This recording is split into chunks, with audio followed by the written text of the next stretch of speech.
You look like you've copped a bug directly to you. I thought they were shattered at first. Oh yeah. They're... Oh, that's a... I don't know when that happens. They're pretty tricky to... Oh. They're pretty tricky to keep clean, you know. You touch them and then you're just like, no, smears. You're working on your live stream. Yeah, just because I imagine people have a bunch of questions for you. There we go.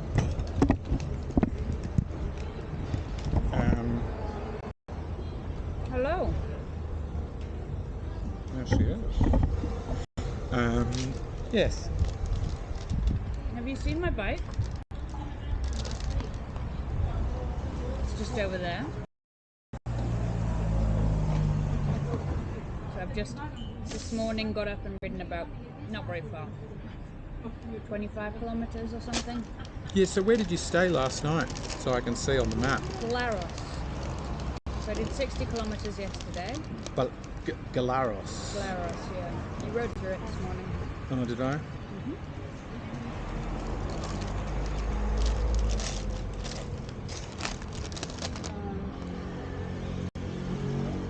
It was a good campsite. They were very friendly. They were sort of... Thank you. Thank you. For you. They were making themselves souvlaki. I don't think they actually had their restaurant open, but they said, okay, €3 and we'll make you a souvlaki. It was nice. €3? Yeah. So I had a pretty good night's sleep and then packed up and got going. And things are a bit sore today. I bet. It's okay now? Okay. Awesome bike, Liss. Terry likes your bike. Thank you, Terry. I knew I wanted to get a bike to do the trip, so it'd be 4,000 kilometers in total. Nowhere in Greece do they have proper touring bikes. In the 10 years since I bought my last one, the market's kind of changed. Loads of tours are now out of, like, have been cancelled. So the big thing now is to get a gravel bike. That's like the new. So I got I'll just look at the. I got the chat here. Yeah. So I will. So I went around looking for a gravel bike in Athens, and this one they'd already had it set up. It was the perfect size, and then I just bought some panniers and a cheap tent. So we've got a big plan to. I'll ride in a straight line, and Harry's gonna sort of do this all the way around. You know, go and see cool little tracks and stop and chat to people and that sort of stuff. And I can do what I love because I basically like to just be riding every day.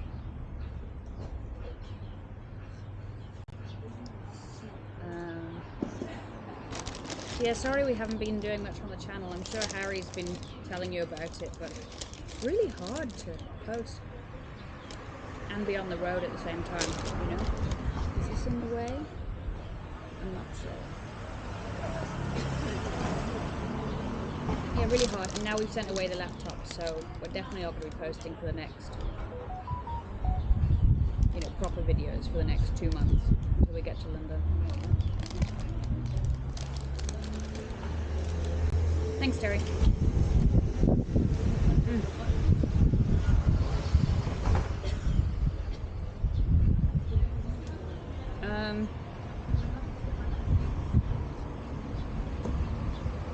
But yeah, I haven't ridden my bike in 2 years probably, properly. I used to ride a lot in the UK, I used to be quite fit. So now I'm coming back onto a bike after doing no exercise for a year. So everything's a bit sore, my hands, I don't know if you can tell.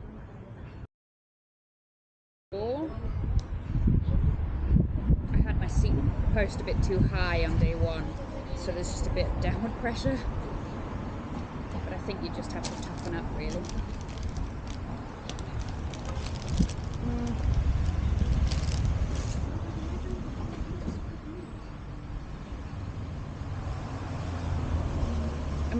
as well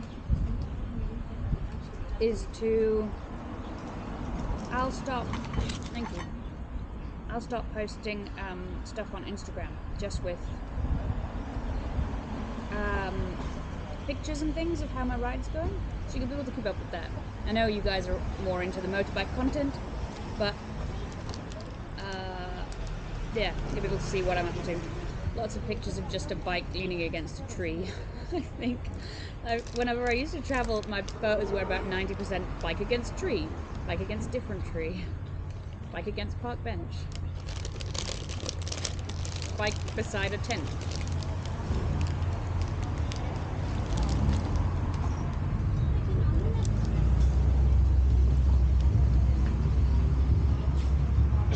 Here we go. Okay. Oh, it's still working this time. Yeah, it worked for 50 minutes leaving Athens, which I thought was fun to test the idea, but yeah, then once off-road I thought would be a better place, like more interesting stuff to look at, but the poor people watching were like, oh my god, it's so choppy, it's cut out again. Is it frozen for anybody else? Oh, okay. So I'll have to see. How was the riding? Great. I got onto the Tet. Straight away would have been roads you wouldn't have liked. I was like, oh, there's like scrabbly rock, you know, like millions of rocks that big on downhills. I was like, oh, this would not like this. But yeah, I've been great. First thing of the Tet. Pulled up the moment the road turned out from under power lines. I stopped to get out the drone, and yeah, this dude rocks up on a Tenere 700, all coordinated gear. Cool guy called Mihai from Romania. Such a Romanian name, Mihai.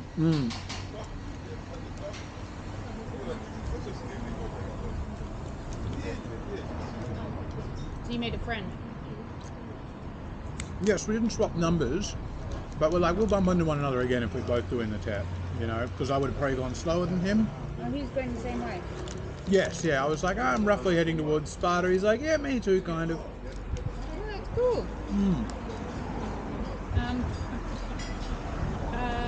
I didn't see any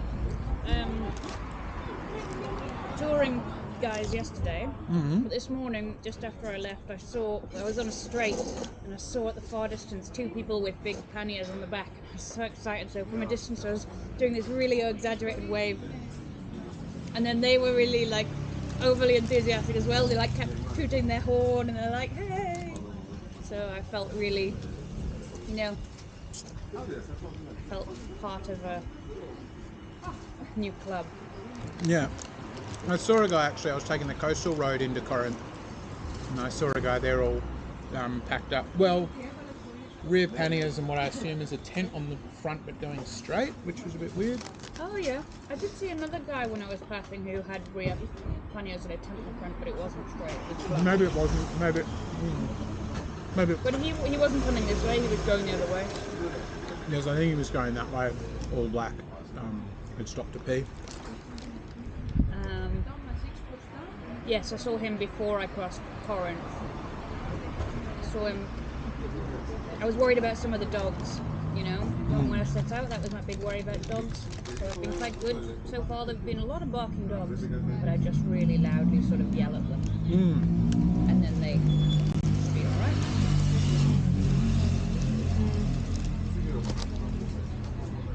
Insta, yeah, it is the same, riding on eggshells. Yeah, so for anybody watching, because we're now going to sort of meet up like this but ride separate, if you want to see where Liss is at with hers, better to find her on Instagram, where I'm going to encourage you to keep posting photos and videos and stuff. Have you started yet? No. Because you do want to try. Yeah, I'll probably just do a post every day. I was going to wait a couple of days and then start it off. So I'll post something in a couple of days now that we've done the announcements and things. But yeah, I was saying already, I was like, just expect lots of pictures of a bike parked against a tree. Yes. Against a park bench. Yeah. You in the foreground of the bike in front of a sea. Yeah. Yes, occasionally. Some arty picture of a helmet with a cup of coffee.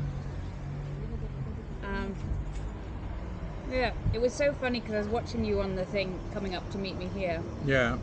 And because it took me so long to do that road, and there was a stretch of that road that you would have come along where I was like, I'm dying, having to climb up the hill, because the trail that I take tries to keep you off the main roads as much as possible. So there's running alongside the road that you were on. There's an old road which is disused. Oh. So you kind of see it sometimes veering off, and you can see the old white line. But the old road goes like higher above the main road. Yeah. Like, oh my god, I'm dying. And it was just the middle of the day. It was like 3 o'clock. I was near the end. Oh, it was tough. And I'd had no sugar, no nothing. Yeah, it doesn't sound like much fun. A few of those hills I've been looking at, I do not fancy going up this. Whereas for me, it's the opposite. Going down, I'm still like, ooh, here we go. The reason I pulled off the Tet was I was like, I'm sure my back tyre might be flat. So I'll just go to a petrol station, and then it wasn't. I was like, no, it's just the Shinko doing its slidey thing, and me not used to being on loose surface. So you're back on the Tet after this? Yes, I haven't actually looked for where the next section of Tet is, because this, while I'm live streaming, I won't do it, but as soon as we shut this, just check the next section of Tet. And also I do, like, I get a few loaded all on the, so they're on the screen, so I can be like, oh, I'll go that way, I'll go that way. I'm pretty sure when we looked it went straight to Sparta, right? The Tet? Yes, I think it sort of gets into Corinth, it sort of comes down and back up that hill you can see behind you, and then goes back out again. Oh, the other side of the canal. Did you see the canal? Maybe. No. Oh, you crossed it, but you crossed on the main road. You didn't cross on the little tourist road. Yeah, so you'll see so much more of that stuff than I will. That's what I love about climbing. You know, I was going down the roads and just thinking, I feel like I'm really enjoying these seaside roads because you're going so slowly, you have ages to take in everything. Whereas I feel like you do them on the motorbike and they're kind of over so quickly that you don't necessarily get the same thing from it. Yeah, it's sort of by degrees. I think you get the most by walking. Then there's cycling where you drink up a lot more of it. You lose a lot by motorcycling, but it feels like 5 times more than that in a car, even though you're going the same speed as you would motorcycling, just because you're inside, so you don't. I still can't figure out why. I think it's some of it is you don't smell it, so that doesn't feel like it should make a difference. You don't smell it, you don't feel it, so just something else to add, wake it up to be like, oh, there's those trees that are funny. You know, the trees that smell like. Yeah. You know, lots of those in Greece. Yep, smell like. But yeah. Good. So that's our news. It's been a good first day for me. Went down about 1 million one-way streets the wrong way this morning. It was like 23 minutes to get to the off-road trail. 51 minutes later, I'm halfway there. Today, going to the port, I was like, this is a great route. What a great route. It's kept down quiet roads all through Athens. And then you get to the last bit, which is a dead straight road. And it's like, no, don't go on the dead straight road. Just go a little bit off. And I was like, okay, quieter roads.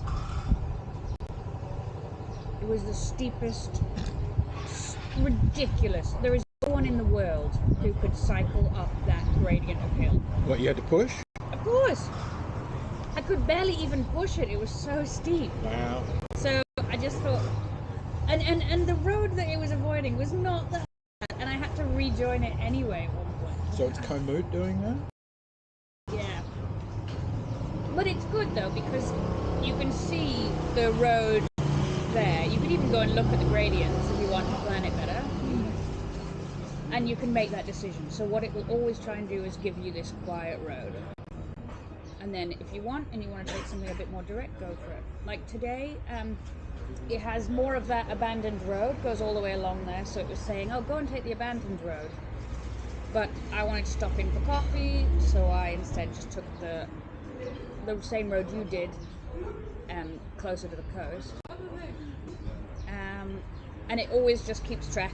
It doesn't redirect. I can set it to redirect. It doesn't redirect. It goes, you are 100 and... it is The tour is 100 meters to your right. Right.